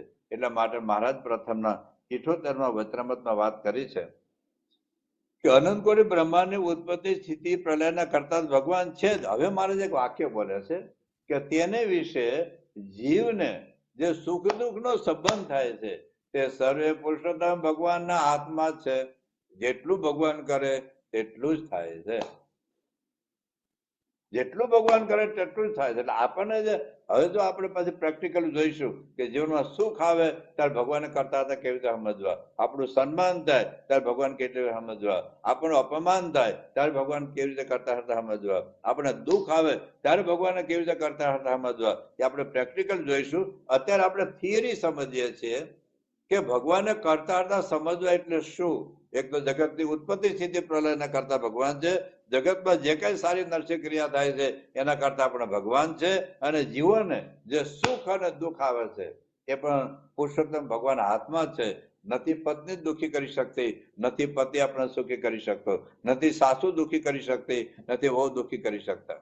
આ જગતમાં કોઈ આપણે સુખ દુઃખી કરી શકે એમ નથી. સુખ દુઃખને આપનાર એ ભગવાન છે. આ જો મનાઈ જાય ને તો ઘણી બધી વાત આવી જાય છે. મારે એક જેતલપુરના વચનામૃતમાં બહુ અદભુત વાત કરી છે. જેતલપુરનું 5મું વચનામૃત છે. ભગવાનને ભજવા એથી બીજી વાત મોટી નથી. કાજે ભગવાનનું કર્યું સર્વે થાય છે, અને આ સમયે તો આ સભાનું કર્યું પણ થાય છે. પછી મારે શું કહે છે, જેવો અમે મનમાં ઘાટ કરીએ છીએ તેવા જગતના વિશે પ્રવર્તે છે, અને જેમ ધારીએ છીએ તેમ પણ થાય છે, અને જેમ ધારીએ છીએ તેમ પણ થાય છે ખરું. જ્યાંને રાજ આવો તો એને રાજ આવે છે, આનું રાજ જાવો તો એનો રાજ જાય છે. અને ધારીએ જ્યાં પડે આટલો વરસાદ અહીં થાવો તો ત્યાં જરૂર થાય છે, નહીં ન થાવો તો ત્યાં નથી થતો. અને વળી ધારીએ છે આને ધન પ્રાપ્ત થાવો તો તે થાય છે, ને આને ન થાવો તો તેને થતું જ નથી. અને આને દીકરો આવો તો તેને દીકરો આવે છે, અને ધારીએ જે આને દીકરો ન આવો તો તેને આવતો જ નથી. અને આને રોગ થાવો તો એને રોગ પણ થાય છે, અને આને રોગ ન થાવો તો તેને રોગ પણ નથી થતો. એવી રીતે અમે ધારીએ છીએ તેમ થાય છે ખરું. ત્યારે તમે કહેશો છે સત્સંગને સુખ દુઃખ થાય છે, અને રોગાદિક પ્રાપ્ત થાય છે, અને કાંઈક ધન સમૃદ્ધિની હાનિ થાય છે, અને મહેનત કરીને મરી જાય છે, તો પણ એ દરિદ્ર જેવો રહે છે. તો એનું એમ છે જે પછી મહારાજ કારણ આપે છે કે ભગવાન ભજવામાં એટલી કસર છે. પણ એ આપણે પછી જોઈશું. અત્યારે આપણે એટલું કરીએ કે જે કાંઈ જગતમાં થાય છે એના કરતા હરતા ભગવાન છે. ભગવાન ઈચ્છા વગર કોઈ કશું કરી શકતું નથી. મહારાજે લખ્યું છે કે કદાચ સોડીનું દુઃખ આવે તો પણ ભગવાન એનું કાંટે મટાડે છે, પણ એ કરતા હરતા ભગવાન છે. એક વાત આ છે. તો આ ત્રીજો મુદ્દો થયો. પેલો મુદ્દો જગતને કરતા હરતા ભગવાન છે. બીજો મુદ્દો જગતમાં જે કાંઈ થાય છે કરતા ભગવાન છે. ત્રીજો આપણને સુખ દુઃખ આવે છે એના કરતા પણ ભગવાન છે. અને હવે ચોથો મુદ્દો છે, એ જોરદાર છે કે ભગવાન જે કાંઈ કરે છે આપણા સારા માટે. આ ભગવાન કરતા છે માનીએ છીએ, પણ જે કરે ને એ સારા માટે. આ દીકરો આપે તો આપણને સારું લાગે, આપણો રોગ મટાડી જાય સારું લાગે, અમેરિકાનું વિઝા મળી જાય આપણે સારું લાગે, પણ વિઝા ન મળે ને એ પણ હારા માટે. દીકરો ન થાય પણ હારા માટે. ભવિષ્યમાં આપણું ખૂન કરનારો હોય, આપણે જેલમાં મોકલી દેનારો હોય, અમેરિકાનો વિઝા મળે ત્યાં કોઈક આપણું ખૂન કરનાર હોય, આપણને કઈ ખબર નથી. ભીતની પાછળ શું ચાલે છે આપણને કઈ ખબર નથી. એક સેકન્ડ પછી આપણું શું થવાનું એની પણ આપણને ખબર નથી. એટલે જગતના કરતા હતા ભગવાનને માનવા, પણ જે કરે છે એ મારા માટે, મારા પરિવાર માટે, મારી જ્ઞાતિ માટે, મારા ગામ માટે, મારા રાજ્ય માટે, મારા દેશ માટે, મારા સમાજ માટે અને સમગ્ર વિશ્વ માટે જે કાંઈ કરે છે એ અતિવૃષ્ટિ કરે તો સૌના હિત માટે છે. આપણે અતિવૃષ્ટિમાં હજારો માણસો મરી ગયા એનું શું? ભૂકંપ એમાં હજારો માણસો મરી ગયા એમાં શું? આપણને લાગે કે આ બધું દુઃખી કરે છે ભગવાન. ના, એ આપણા હિત માટે કરે. થોડાક વર્ષો પહેલા પ્રમુખ સાહેબ મહારાજ ત્યાં મુંબઈની અંદર બહુ મોટા ઉદ્યોગપતિ હતા, એને ત્યાં પધરામણી ગયેલા. તો એ પોતે ફ્લેટમાં રહેતા હતા. બાજુના ફ્લેટમાં એક ભાઈ આવ્યા તો પ્રમુખ સ્વામીને કે, જાણે કે પ્રમુખ સ્વામી ખખડાવતા હોય એવા ભાવથી, જાણે પ્રમુખ સ્વામી ભૂકંપ કર્યો હોય ને એવા ભાવથી. કેમ કે આ બંગાળ કે બાંગ્લાદેશમાં ભૂકંપ થયેલો અને 30-40 હજાર માણસો મરી ગયેલા. તો બાપાને કે શું ભગવાન દારૂ પીને બેઠા હતા? ભગવાન દારૂ પીને બેઠા હતા? એટલા બધા લોકો માણસોને મારીને કે હું ભગવાન ભગવાન કરો છો? ભગવાનમાં દયાનો છાંટો હોવો જોઈએ કે નહીં? એમ તો એટલા આમ હાજર હતા બાબા, એટલા પેલા ગુસ્સે થઈને બોલતા હતા. હવે આવાનું શું કે બાબા? કારણ કે જે ભગવાન આપણને લાગે કે આપણામાં દયા છે, આપણા કરતા ભગવાનમાં વધારે દયા છે, પણ પેલો કમાયનો ન માયનો ઉઠીને જતો રહ્યો. પણ હકીકતમાં એવું છે કે આપણને એવું લાગે કે આ ભૂકંપ થયો તો એમાં શું સારું થયું? અતિવૃષ્ટિ થઈ શું સારું થયું? આ દૈવી પ્રકોપ કોરોના આવ્યો તો શું સારું થયું? આમાં સારું થયું? ઘણી વખત એક કુટુંબમાં 5 5, 10 10, 12 જણા મરી જાય તો શું સારું થયું? અમદાવાદમાં પ્લેન ક્રેશ થયું, કેટલા જણા લોકો? 270 જણા ટોટલ મૃત્યુ પામ્યા. પેલા તો બિચારા મેડિકલ કોલેજ ને હોસ્ટેલમાં જમવા બેઠા હતા, એને કઈ લેવા દેવા નથી, ઉપરથી પ્લેન પડ્યું, એ બિચારા મરી ગયા. તો એમાં શું સારું થયું? આ અત્યારે જે યુદ્ધ ચાલે છે તો એમાં કેટલા બિચારા નિર્દોષ, કાંઈ લેવા દેવા ને. બે નેતાને પ્રશ્ન હોય, પણ જે પ્રજા તો આમથી આમ એનો દીકરો મળી જાય, દીકરી મળી જાય, હમણાં બધા જે આતંકવાદ બધા થાય, ગોળીબાર બધા થાય છે, ઉપરથી કોઈ મિસાઇલ ફેંકે, હવે નીચેના માણસો નું વાંકશે ભાઈ? તો આપણને એમ લાગે કે ભાઈ આ બધું જે ખરાબ જગતમાં થાય છે, એક તો એના કરતા કોણ છે? મહારાજ કે એના કરતા હું છું. જા, યુદ્ધના કરતા હું છું, આતંકવાદના કરતા હું છું. અને એ પાછું હારા માટે છે. આ તો બહુ આશ્ચર્ય કહેવાય. આ તો મનાય જ નહીં. હારા માટે કેવી રીતે થાય? તો અમે એક પ્રસંગ કહો, મેં કદાચ બહુ વખત પહેલા કીધેલો, ત્યાં સિડનીમાં 2004-5 ગયેલા અમે. એક છોકરો આપણો પાકો સત્સંગી, અને એના પપ્પા છે ને જરા એના સત્સંગ નહીં. એટલે પછી કે મારા પપ્પાને તમે મંદિર તો નહીં આવે પણ એને થોડુંક સત્સંગની વાતો કરો તો મા દીકરો બે સત્સંગી હતા. એટલે પછી આમ ગયા બે સંતો, બહુ એનું આખું મગજ જ બહુ વિચિત્ર હતું. હું તો દારૂ પીવું છું, માંસ ખાઉં છું, બીજા આટા મારું છું, મારો દીકરો બધું કરે મને વાંધો નથી, મારી પત્ની બધું કરે વાંધો નથી, લાઈફ ઇઝ ટુ એન્જોય. હવે આને હું ઉપદેશ આપું? પણ પછી કે તમે શું સંતો ભગવાન ભગવાન કરો છો? હમણાં તમે સુનામી આવ્યું 2004-5 સુનામી આવેલું, અને આપણા પણ દરિયાકાંઠે પોંડિચેરી, મદ્રાસ બધું ઘણું બધું નુકસાન થયેલું. અને મદ્રાસ બાજુ 2 આખા આપણા ગામ બાંધી આપેલા BFS સંસ્થા તરફથી. તો એ વખતે ખાસ કરીને ઇન્ડોનેશિયા બાજુ વધારે ઇફેક્ટ હતી. એમાં જે ત્યાં સુમાત્રા ટાપુ છે, એ સુમાત્રા ટાપુમાં લગભગ 2.5 લાખ લોકો મરી ગયેલા. એ બધા ઝૂંપડા બોડા, આવે પાણી એટલે બધું જે બધે સમુદ્ર કાંઠે જે હોય એનું બધું ધોઈ નાખે. બધું કેટલા માણસો સમુદ્રમાં તણાઈ ગયા અને બધું ખેદાન મેદાન કરી નાખેલું. નુકસાન બહુ હતું, માણસો બહુ મરેલા. 2.5 લાખ માણસો ખાલી એક ટાપુ ઉપર મરેલા. તો એ ભાઈ ગુસ્સામાં હતા કે આ ભગવાનમાં દયાનો છાંટો છે કે એટલા બધા માણસો માને કે નાના બાળકો લઈ ગયા, પત્ની લઈ ગયા, પતિ લઈ ગયા, મા બાપ લઈ ગયા, મકાન બધું, ફેક્ટરી બેટરી દુકાન બધું નાશ કરી નાખ્યું. હવે જે જીવ્યા છે એનું, જેના સંબંધ મરી ગયા એનું ભગવાનમાં દયા જેવું છે કે નહીં? જેનામાં દયાનો છાંટો ન, એની ભક્તિ કરીને ભજન કરીને શું કરવાનું? આવી બધી ભાઈ વાત કરતા હતા. એટલે પછી મેં થોડું બોલવા દીધા. પછી એનું કહ્યું કે એનો અર્થ એવો થયો ને કે કોઈ પણ નું મૃત્યુ થાય એટલે ભગવાનમાં દયા નથી. બરાબર? આ કે બરાબર છે. કારણ કે પતિ કે પત્ની, દીકરો કે દીકરી, સાસુ કે વહુ, મા કે બાપ, કોકનું પણ મૃત્યુ થાય, ઘરમાં કોક તો રડવાનું, કોક તો દુઃખી થવાનું. એટલે પછી મેં એવું પૂછ્યું કે એનો અર્થ એવો થાય કે પૃથ્વી પર કોઈ પણ વ્યક્તિનું મૃત્યુ ન થવું જોઈએ, તો ભગવાનમાં દયા કહેવાય. બરાબર? તો થોડોક આમ વિચારતા થયા. પછી મેં એવું આપણે કલ્પના કરી કે 10,000 વર્ષની આ સૃષ્ટિ છે. હું તો લાખો કરોડો વર્ષથી છે, પણ માની લો કે 10,000 વર્ષની આ સૃષ્ટિ છે. તો 10,000 વર્ષથી તમારા દાદા દાદી કોઈ મૃત્યુ ન પામ્યા હોય તો શું થાય કહો? તમારા દાદા, એના દાદી, એના દાદી, એના દાદી, એના દાદી, એની દાદી, એની દાદી, એના નાના, એની દાદી, એની નાની. તો 10,000 વર્ષથી ધારો કે મનુષ્ય સૃષ્ટિ હોય તો 10,000 વર્ષથી એક પણ માણસ નોંધો, આખા જગતનો પ્રશ્ન જવા દો, તમારા કુટુંબના જે દાદાના દાદાના દાદાના દાદા તમે જુઓ તો 10,000 વર્ષથી બધા જેટલા દાદા દાદી છે, જેટલા તમારા કુટુંબના બધા જીવતા હોય તો તમારે શું દશા થાય મને કહો? ખાલી 500 વર્ષના દાદા દાદી જીવતા હોય ને, 500 વર્ષ એના દાદા દાદા દાદા, તો એને રોજ હોસ્પિટલમાં જવું પડે. ક્યાં હાચવા, કેટલા મકાનો, કેટલા બાથરૂમ, કે રોજનું કેટલું દૂધ, કેટલું ઘી, કેટલા ફ્રૂટ, કેટલા રસોડા. અરે હેરાન થઈ જાય ભાઈ સાહેબ.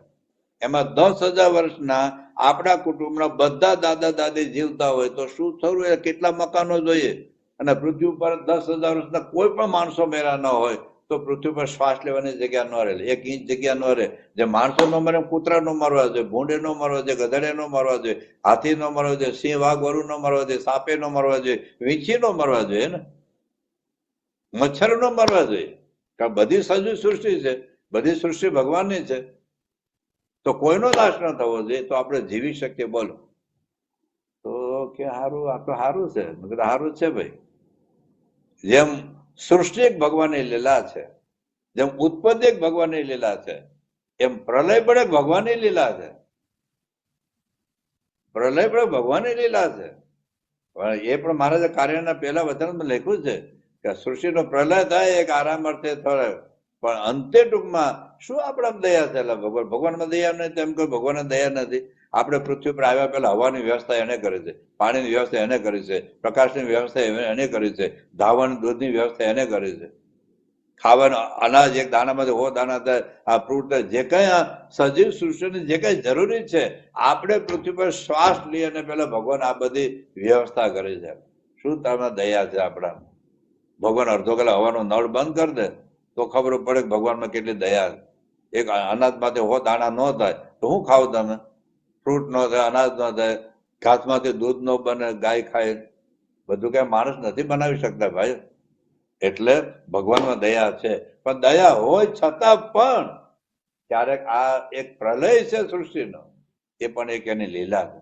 આ તો આખા વૈશ્વિકની વાત કરી, પણ ક્યારેક આપણને લાગે ભાઈ દીકરાનું એક્સિડન્ટ થયું, દીકરીનું એક્સિડન્ટ થયું, છોકરો નાપાસ થયો, અથવા અમેરિકામાંથી મને કાઢી મૂક્યો વગેરે, જેટલા જીવનમાં જે પ્રશ્નો આવે છે એના કરતા ભગવાન તો છે જ, પણ ભગવાન જે કરે છે સારા માટે કરે. મનુષ્ય મહારાજ બહુ અદભુત શ્લોક લખ્યો છે, 152 શ્લોકમ છે. ભૂતમ યચ્ચ ભવદ યચ્ચ યદેવાગ્રે ભવિષ્યતિ સર્વમ તન્મે હિતાયેવ સ્વામિનારાયણ ઈચ્છતા. જે કઈ મારી જિંદગીમાં બન્યું છે આ એક ભક્તની વ્યાખ્યા છે, ભક્તની સમજણ આ છે. ભૂતમ યચ્ચ, જે કઈ થયું, જે કઈ મારી જિંદગીમાં પ્રશ્નો બન્યા, આવું દરેક વ્યક્તિએ વિચારવું પડે. ભૂતમ યચ્ચ ભવદ યચ્ચ, અત્યારે જે કઈ થઈ રહ્યું છે, અને યદેવાગ્રે ભવિષ્યતિ, ભવિષ્યમાં જે કઈ થશે, સર્વમ તન્મે હિતાયેવ, એ મારા ભલા માટે જ છે. દાસના દુશ્મન હરિ કેદી હોય નહીં, જેમ કરશે એમ સુખ થશે. આપણને દેખાતું નથી, પણ ભગવાનમાં એ તો કરુણાના મહાસાગર છે, દયાના મહાસાગર છે, કૃપાના મહાસાગર છે. એક મા બાપે આપણું અહિત ન ઈચ્છતા હોય તો ભગવાન આપણું અહિત ન ઈચ્છે ભાઈ, પણ છતાંય ક્યારેક ઓપરેશન કરવું પડે, દુખાવો દૂર કરવા માટે ઓપરેશન કરવું પડે. ઓપરેશન વખતે દુખાવો થાય તો પેલો કાયમી દુખાવો મટી જાય. માં કડવી દવા આપે, શું કામે? માં બાળક રડે, ભલે માને ગમતું નથી પણ છતાં રોવરાવીને પણ દવા આપે. શું કામે? કે બાળક કેમ રડે છે અને ખબર નથી કે આ દવા લેવાથી મારો રોગ મટી જશે અથવા નવો રોગ નહીં આવે એટલે રડે. અત્યારે આપણે કડવી દવા લેતા આપણે રડતા નથી. નાનો બાળક રડે છે, આપણે સામેથી ઇન્જેક્શન મારવા દે છે, આપણે રડતા નથી.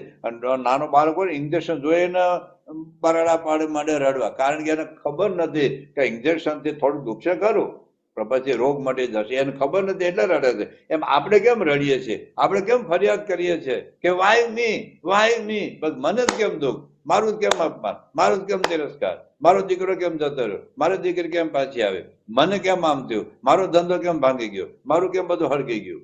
આપણું હંમેશા કમ્પ્લેનિંગ મોડ છે આપણા મગજમાં. એટલું યાદ રાખીએ કે ભગવાનને ગાળો દેનારું પણ ભગવાન અહિત નથી કરતા, ભગવાનના મંદિરો તોડનારું પણ ભગવાન અહિત નથી કરતા, ભગવાન મારી નાખવાનો પ્રયાસ કરનારો પણ ભગવાન અહિત નથી કરતા. ભગવાનનું હિત જ ઈચ્છે છે, એને પણ હવા પાણી પ્રકાશ ભગવાન મફત જ આપે. બાકી જેટલા નાસ્તિકો હોય ને, નાસ્તિકને કશું ન આપે એને બધા લકો ન કરી નાખે ભગવાન, એને હવા પાણી પ્રકાશ એના માટે બંધ ન કરતા, એવું નથી હોતું. એટલે ભગવાન તો દયાનો મહાસાગર છે, પણ એમ છતાંય જે આપણા જીવનમાં બને છે ને એ ભગવાન કરતા હરતા છે. કરતા હરતા જેટલું નહીં, એ જે કઈ કરે છે મારા સારા માટે કરે. યોગી બાપાને એક વાર્તા આવે છે, અને બાપા પણ ઘણી ઘણા વાર્તા કહેતા કે રાજાને ત્યાંનો દીવાન હતો, અને રાજા કઈક ચપ્પુથી કાપતો છે, અમે આંગળી કપાઈ ગઈ. એટલે કપાઈ ગઈ એટલે બાજુ દીવાનું બધું ભગવાન જે કર્યું હારા માટે કર્યું. એલા હારા, મારી આંગળી કપાઈ ગઈ, તું એવું બોલે છે ભગવાન હારા માટે કર્યું, જા કાઢી મૂકો. તો એ દીવાને કાઢી મૂકો. તો દીવાન કાઢી મૂકો. દીવાન કે જે થયું ભગવાન હારા માટે થયું. તો પછી એક વખત શું થયું કે રાજા નીકળ્યો જંગલમાં. જંગલમાં કઈક બધા મૃગિયા રમવા માટે જતા હોય છે. એટલે જંગલમાં જતા જતા જતા જતા બહુ આગળ જતા રહ્યા. એમાં અત્યારે જંગલી પ્રજા હોય ત્યાંના લોકો, એ લોકો દેવી દેવતાને માનતા હોય, અને એમાં કઈક દુઃખ આવ્યા હશે ને કઈક અંદરો અંદર ભુવાન બધું માન્યું હશે. કોઈક 32 લક્ષણ માણસને તમે બલિ આપો તો તમારા દુઃખ દૂર થાય. એમાં રાજા પકડીને લઈ ગયા માતાજી પાસે. એટલે એનો બલિ આપવાનો હતો. તેને પેલા સ્નાન વિધિ બધું અભિષેક બધું કરવાનું, પછી માથું દૂર કરીને માતાજીને ધરવાનું હોય. તો એમાં સ્નાન કરતા ખબર પડે કે આંગળી કપાઈ ગયેલી. એટલે સંપૂર્ણ 32 લક્ષણ જો અપંગ હોય, કોઈ પણ અંગ ખંડિત હોય તો એ માતાજી નો સ્વીકારે. એટલે કે હવે આનો આંગળી કપાઈ ગઈ, એટલે આનું આપણે બલિ નહીં આપી શકીએ, એટલે એને છોડી મૂક્યો. તો પેલો હાશ કઈ નીકળો આવ્યો, રાજ્યમાં આવીને પેલા દીવાને બોલાવ્યો કે તે દિવસે તે કીધું હતું ને કે આંગળી કપાય એ જે થયું ભગવાનને હારા માટે કર્યું. આજે ખબર પડી મને, જો આંગળી ન કપાણી તો આખો જતો રહેત મને. એ લોકો તો માથું કાપીને બધું એકદમ માંસ ભક્ષી હોય છે, પેલા માનવ ભક્ષી હોય કે બકરી વધારીને બકરી ખાઈ જાય, કુકડો માતાજીને ધરાવીને ખાઈ જાય, એમાં લોકો માન ધરાવીને ખાય છે. માનવ ભક્ષી બધા હતા, રાક્ષસો જેવા.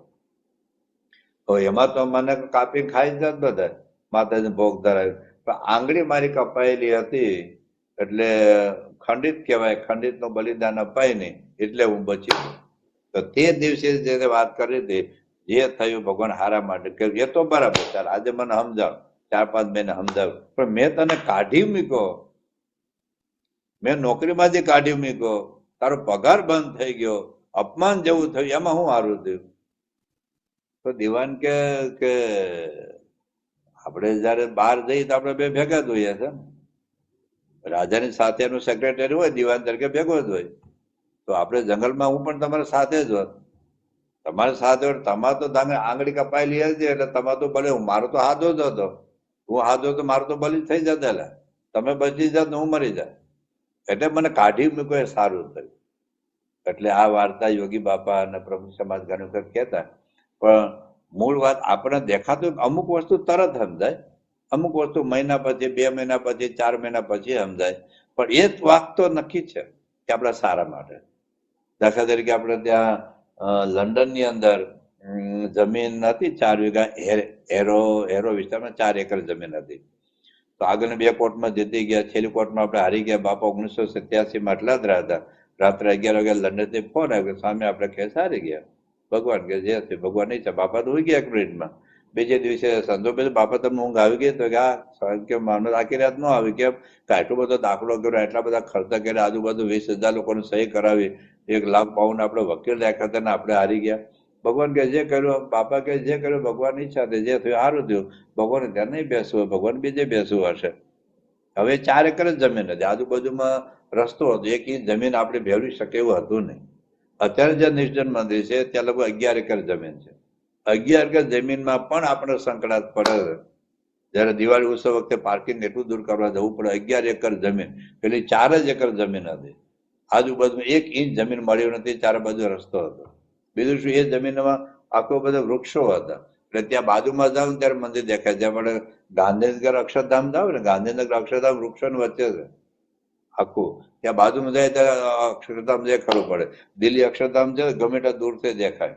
એમ લંડન મંદિર નિર્જન છે ને, આમથી આવતો દેખાય, આમથી આવતો દેખાય, આમથી આવતો દેખાય. મોટું 11 એકર જમીન આપણને મળી, ત્યાં તો 4 જ એકર હતી. તો કેટલી સંકળાત પડે. એટલે આપણને લાગે કે આ કેમ આપણે કેસ હારી ગયા. જેમ પેલા જોગી બાપા કહેતા કે આપણે દિલ્હીમાં તમે યમુના નદીની કાંઠે મંદિર કરવું છે તો સરકારે આપણે 5 એકર જમીન આપી હતી. આપણે પૈસા આપી દીધેલા, પણ એ લોકો પૈસા આપી દીધા, જમીન પાછી લઈ લીધી. હવે એ 5 એકર ધારો એ વખતે આપણે જમીન મળી હોત તો અક્ષરધામ કેવું થાય. એટલે આપણને ખબર નથી પડતી.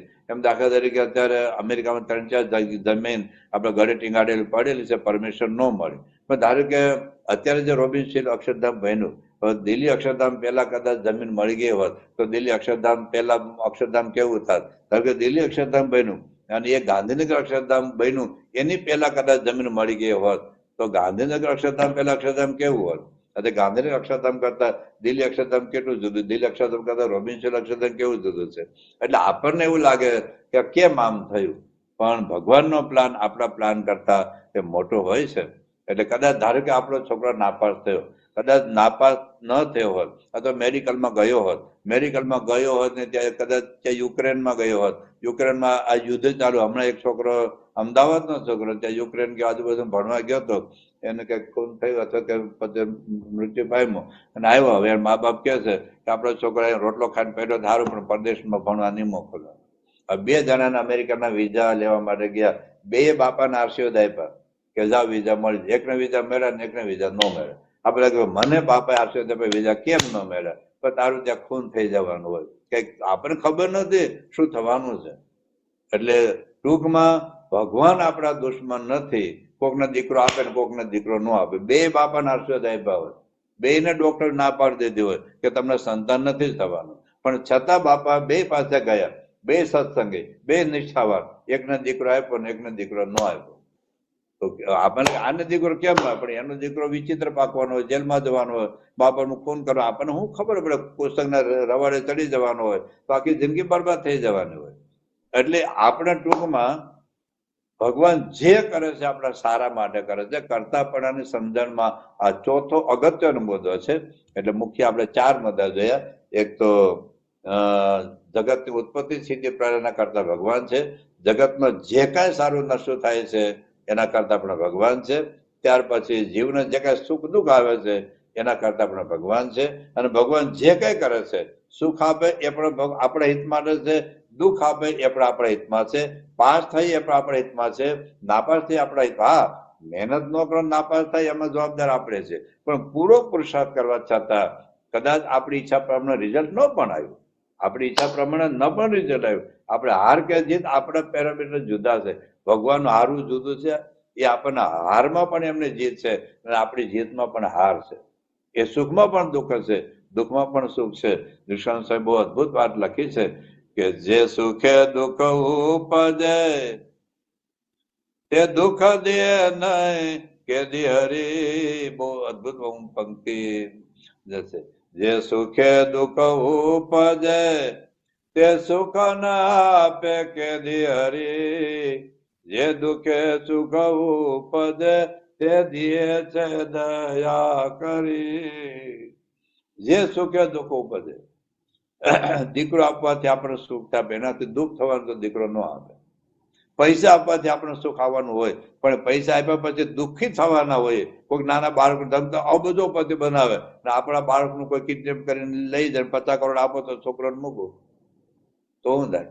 તો જે સુખે દુઃખ ઉપજે તે ન આપે કેદી હરી, પણ જે દુઃખે સુખ ઉપજે જે દુઃખ આપવાથી ભવિષ્યમાં સુખ, એમનો તો આત્યંતિક સુખ આપવું છે, એનો તો મુક્તિ આપવી છે, એનો તો મોક્ષ આપવો છે, એનો ભગવાનનું સુખ આપણે અબજોપતિ બનાવે. ધારો કે 10,000 15,000 કરોડના માલિક બનાવી દે તો આપણે રવિ સભામાં આવીએ, આપણે ઘર સભા કરીએ, આપણે તિલકચાનું પૂજાપાઠ કરીએ, આપણે પ્રમુખ સામે શતાબ્દીની સેવામાં જઈએ, ચાલો.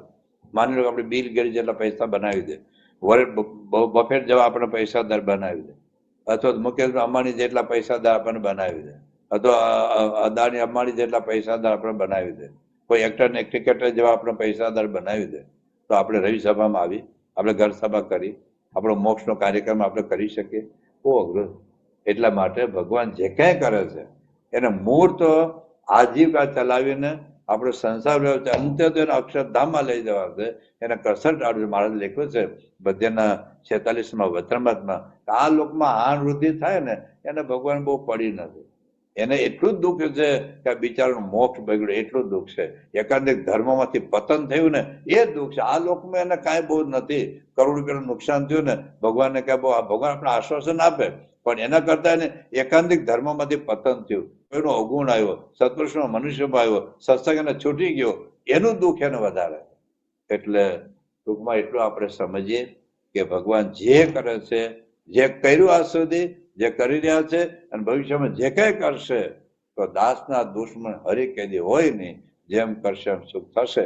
આટલી બેઝિક વાત આપણે સમજ્યા પછી હવે આવતા પ્રવચનમાં આપણે ભગવાનને કરતા હતા સમજવાથી શું લાભ થાય છે, કરતા હતા ન સમજવાથી શું નુકસાન થાય છે, અને ત્યાર પછી આપણે જોઈશું કે પ્રેક્ટિકલ લાઈફની અંદર કરતાપણાનો વિચાર ક્યારે, ક્યાં, કેવી રીતે કરીએ કે જેથી કરીને આપણે સમસ્યાઓની વચ્ચે પણ આપણને આનંદ અને શાંતિ રહ્યા કરે. એની વાત આપણે પછી કરીશું. ત્યાં સુધી સૌને જય સ્વામિનારાયણ. ગુણાતીતમ ગુરુમ પ્રાપ્ય બ્રહ્મરૂપમ નિજાત્મનઃ વિભાવ્ય દાસ ભાવેન સ્વામિનારાયણમ ભજે. શ્રી હરિમ સાક્ષરમ સર્વદેવેશ્વરમ ભક્તિ ધર્માત્મજમ દિવ્ય રૂપમ પરમ શાંતિદમ મુક્તિદમ કામદમ કારણમ સ્વામિનારાયણમ નીલકંઠમ ભજે. શ્રી હરિમ